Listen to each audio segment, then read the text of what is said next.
Okay, that was episode 6. The Jolly Corner. I don't know why. It feels real weird. You're like, This one tried my patience a little bit. So, okay, me too. Because for like 45 minutes of this episode, I was like, this is a really boring adultery story that I'm like not interested in exploring. Well, and more. I was like, and Henry's feeding his demon. Okay. Well, it was like his depression monster, like in The Magician. I just assumed it was his alcoholism. But, well, I mean, two things can be true. And by no means, because actually my first note that I wrote was I was like, I kind of love this like second act that Henry Thomas is having. Me too. And I like that he's kind of become a muse to Mike Flanagan. Yeah. So I don't really think he was doing anything wrong, but there just was sort of, I'm going to go ahead and say this, because in the beginning of our coverage, I was like, people are going to be like, it's not scary. And I'm going to be like, that's not the point. It wasn't really, it could have used it. Like this episode specifically? They're just sort of, and again, this isn't necessarily a complaint, but it's like there was just a person sitting on Flora's bed at the end of the episode. Yeah. And I feel like Dani's reaction was too strong. Yeah. Yes. And again, I'm not saying that I think they should be scarier per se, but it's like. Well, it's the same thing as when like Henry's depression monster first showed up and he was like, ah! Yeah. And so I looked at you and I was like, how put out do you think you'd actually be if you saw yourself? Well, it was after the phone call. Yeah. That like was confirming that Charlotte and Dominic I don't like Dominic. He's kind of a prick. Yeah. Look, I know that your wife cheated, but that's on you, boo, to do the math and not be in Russia all the time. You thought I was a fool. I was like, well, you were. You were. You really, yeah. For like a while. And he like gets that jab in at Henry where he's like, little brother. And I was like, I mean, say what you want, but Henry Thomas is way better looking. Yeah. Some of the issues I was having with this episode, I'm wondering if it was just sort of like, was this just a particularly indulgent episode? Maybe. Or is it actually going to pay off in some way? Because I don't know. I think two things can be true. I think parts of it might pay off because also Henry is finally going back to Bly Manor now, which apparently he hasn't. He really took that banishment to heart. Even after his brother's been dead for so long now. And I'm like, he can't stop you. Like, you can definitely go back. Maybe he can. I mean, someone on the Bly estate is stopping people from doing things. It also seems like still there's something mysterious about his and Charlotte's deaths where they like supposedly died in India on the second honeymoon, which weird. Yeah. Weird on all fronts. You were having an affair with my brother and my daughter is my niece, so we're going on a honeymoon to India. Well, it's like, I want to know why they went on their first honeymoon to India. And then I want to know why. I mean, I understand the whole India is a mystical country, but. So, yeah, it seems like something mysterious is still going on. Like, we don't know the full like implications of their deaths and stuff. So I don't really know. The like keeping that hard to this banishment that his brother cannot, to our knowledge so far, cannot enforce. Well, and now whatever this like alter ego is what they were referring to it as was like in his office. So the haunting has extended beyond the Hill Bly House. estate. Or beyond Bly Manor, yeah. So it's sort of like. Well, that's my next question is how many of these fuckers are dead? Well, that and also because it's like. So we've had these like weird like prank phone calls where like someone would be calling and then breathing. And it was like we thought it was Peter at first trying to get to Rebecca. Yeah. But now it's just like Henry hoping his like daughter is going to answer the phone. Yeah, that's the specific way she did the night that is specifically what I don't understand about. And what annoyed me about this episode is that why don't you just go back? Like, to his knowledge, his brother, although if the thing is like the other Henry is like talking in his ear about like, you can't go back, you can't blah, blah, blah, blah. I guess you could end up believing whatever, but it's like, what is physically keeping you from going there? Nothing, just your own like internal demon. Well, we're not done. No, we've got 3 more episodes, but still it was just sort of like a, Yeah. What what a very mediocre answer to that question. That's the thing where it goes back to what I said at the beginning, where I was like, why is this such as just like a boring adultery story at the beginning? Because I had already started to suspect when I was like, she does not belong to the father. And I was like, I don't think so. And then it was just like, you're right.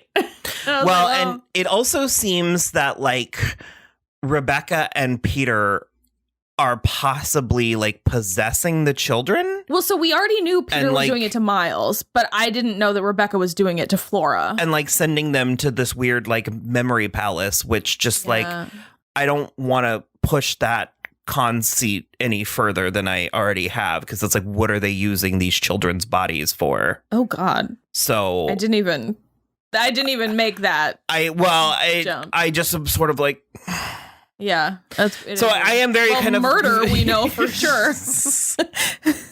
I think Jamie's, if she's not already dead, I think she's a dead woman walking. Yeah. That was the most lesbian conversation they had in There was so much lesbian stuff in this episode. It was, it was so like, there was no middle ground. No. It was like they're either like a love for the ages or they're never speaking to each other again. She was like, I like my life as it is. I was like, you could like fool around a little bit and still keep your life. You're allowed to get off like 5 or 6 times before you decide that this is not what you want in your life. And now they're spending every night together. But the other thing to me that was so funny is like every word out of Jamie's mouth just made her more of a lesbian, because she then told that really long story, which was beautifully performed.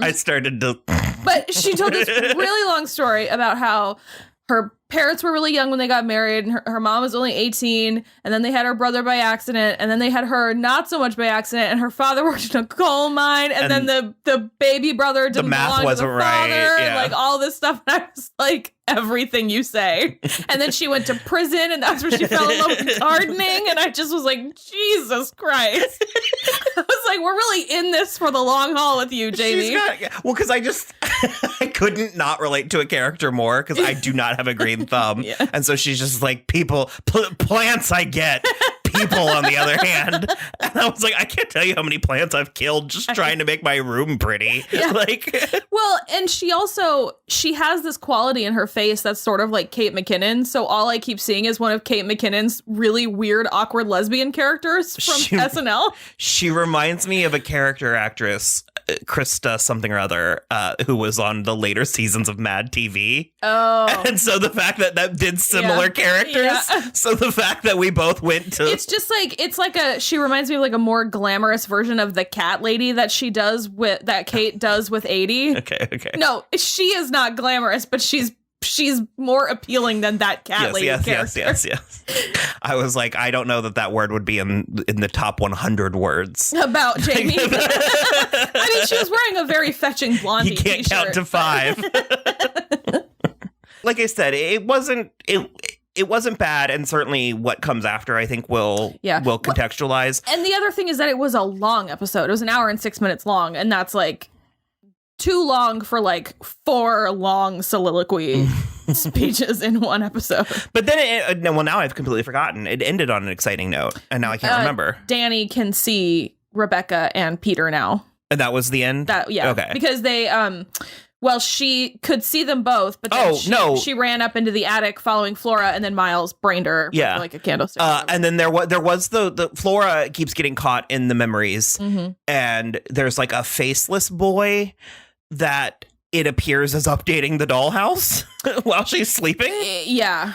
And at least that's partially she chased him down and made things better by giving him a face. At which you were like, she made 2 things worse than making one thing better. She took the broken face off of a creepy doll, leaving only its like mechanical eye sockets sticking out of it like this. And then she put the broken face on the boy, so he looked like Dwight from the like life safety episode of The Office. Well, I was gonna say it's like Valentine. Yeah, or that. It's like, awful. Just she made the boy worse, and because like by that point I was like, I can like handle his face, but she made him worse. She made the doll worse. She made it all worse. No, I mean I hate that I'm gonna say this, because I just like I derided and mocked this opinion, but I could go with a little bit more, and not even necessarily scary, but a little bit more whimsy, fantasy, sure, macabre, abstract. The whole like, I'm in this memory again. I'm like, we're in this plot again, are we? Yeah. You know what I mean? It's sort of like, okay, I get it. They're repeating. I'm sort of hoping that this was like the slow episode of the season, and then I think that's what? I think that's hopeful for you. What do you mean? Well, the whole thing's been kind of. But I maybe slow was the wrong word. Mm-hmm. I sort of hope this was the underwhelming episode of the season, and that the like final 3 will ramp up. Hannah still seems to be having like a medium time remembering where she is, which is a bummer. Victoria Pedretti's bad British accent. It's funny. Well, this was a different one than she did in the premiere too. She was trying to do like a Cockney accent this time. It was, oi. Mostly, you got me marmalade. Do you remember that? Vaguely. From Once Upon a Time, the Alice one. Mister's you my dad. So bad. So, oh, brother. Yeah, I'm ready. I'm prepared. I'm ready to watch the next one. Yeah, me too.